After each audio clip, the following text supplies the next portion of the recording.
Nuestros ojos, 12 millones de células sensibles al color y otros 200 millones de bastones son las encargadas de ver en contextos de poca luz. Cada una aporta un punto a la imagen que se forma en nuestra mente. Dicho de otro modo, creamos imágenes de 12 megapíxeles a todo color de día y de 200 megapíxeles a oscuras, cuando vemos parecido al blanco y negro.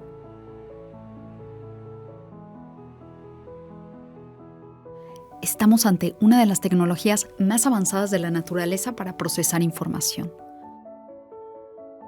La vista nos ayuda a ubicarnos, a descubrir, a planificar nuestros movimientos, a anticipar el peligro, a analizar y a comunicarnos.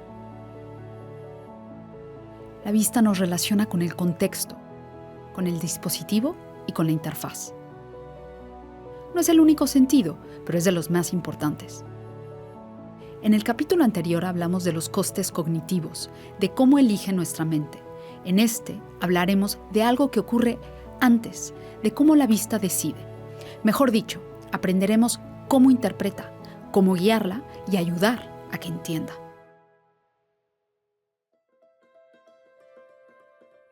Imagina que le ofrecemos a alguien una cantidad considerable de elementos muy parecidos, organizados en un espacio concreto. Ahora, no importa lo que sean esas cosas, lo que cuenta es que sean cosas muy parecidas. Para explicarlo mejor, vamos a imaginar que son cosas idénticas. Da lo mismo si son patos de goma, platos de espaguetis o banderas de Argentina. Ahora imagina que te pregunto, ¿cómo harías para que una de esas bolas destaque sobre las demás? Tienes en total 5 o 6 maneras de hacerlo. Piensa. ¿Lo tienes? Probablemente hayas respondido que cambiarías el color de la bola que quieres destacar. Perfecto, ya tenemos una. Piensa otra. ¿El tamaño? Muy bien, ya tienes 2. Sigue, vas bien.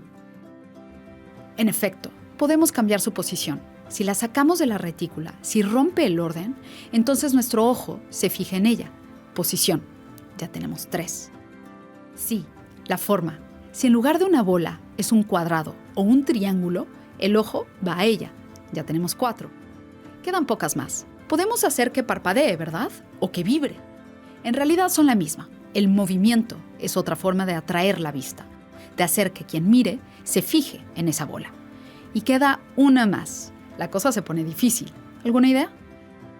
Quizás pienses en decorarlas. ¿Ponemos una con un gorro navideño? Pero eso es un cambio de forma y color a la vez. No cuenta. ¿Se te ocurre otra forma? En efecto, podemos cambiar su fondo. ¿Más? Si pensamos en un espacio bidimensional, no sigas pensando, no hay más. Pero si pensamos en uno tridimensional, podríamos hacer...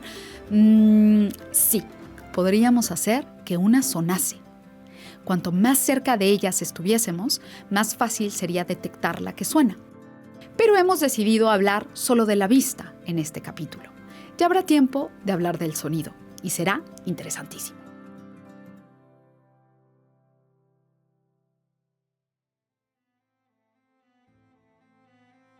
Estos son los atributos que tenemos para destacar visualmente un elemento sobre sus iguales. Fíjate, son los mismos recursos que se emplean en maquetación y tipografía. Tamaños más grandes para lo más importante, espacios amplios, cosas que rompen la maquetación y cambian de posición, cosas que parpadean. En realidad, nuestro ojo no ve cosas, nuestro ojo busca patrones. Nuestro ojo está diseñado para distinguir lo diferente del resto. Y esa es, como diseñadores, la manera que empleamos para destacar una cosa sobre las demás. Para decirle al ojo, ¡hey, fíjate en esto! Por separado, estas 6 estrategias son muy poderosas, pero lo son más si las combinamos. Podemos hacer que algo sea más grande, o que sea más grande y de otro color para que tenga aún más fuerza. Podemos hacer que sea más grande y que rompa la composición. O que sea más pequeño, pero tenga más aire alrededor. Diseñar es elegir cuántos de estos recursos queremos usar, en qué medida y a qué se los aplicamos. Donald Norman, uno de los padres del diseño de interacción, habla de un concepto al que llama la diferencia mínima perceptible. En resumen, lo que dice es que usar esos recursos tiene un coste, tanto para el diseñador como para el usuario. Si abusas de ellos, pierden su utilidad.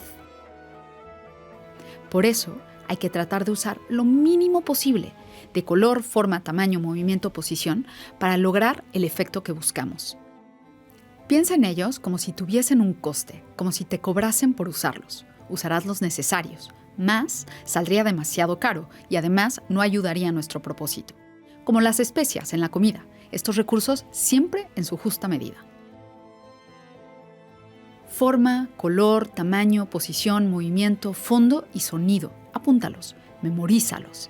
Igual que HIC, te van a acompañar en toda tu carrera.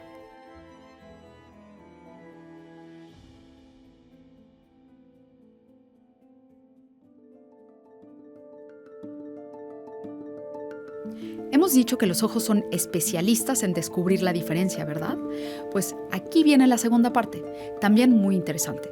Si los ojos se fijan en los objetos diferentes, ¿qué pasa cuando hay más de un objeto diferente? A esta pregunta respondió una corriente de la psicología denominada de la Gestalt, o de la forma, a principios del siglo XX en Alemania. Wertheimer, Kohler, Kafka y Levin describieron el otro lado de la moneda, no cómo la vista diferencia, sino cómo la vista asocia objetos en función de sus atributos. De nuevo, da lo mismo que sean patos de goma, platos de espaguetis o banderas de Argentina. Si la mente ve varios de esos objetos que, siendo diferentes, comparten atributos, decide que están relacionados. Da lo mismo que sea por el color, da lo mismo que sea por la forma, da lo mismo que sea por el tamaño, la posición o el movimiento. Si hay varios diferentes y son iguales en la diferencia, entonces comparten algo. Entonces están relacionados. Fíjate cómo lo hace Amazon Prime. Todas las carátulas son eso, carátulas, y todas son Prime, menos 2, que son algo diferente. Nuestro ojo detecta la diferencia, nuestra mente la interpreta. Ahora sabemos que hay películas que entran en la suscripción y otras que son de pago. Para agrupar es necesario que el atributo que cambiemos sea el mismo.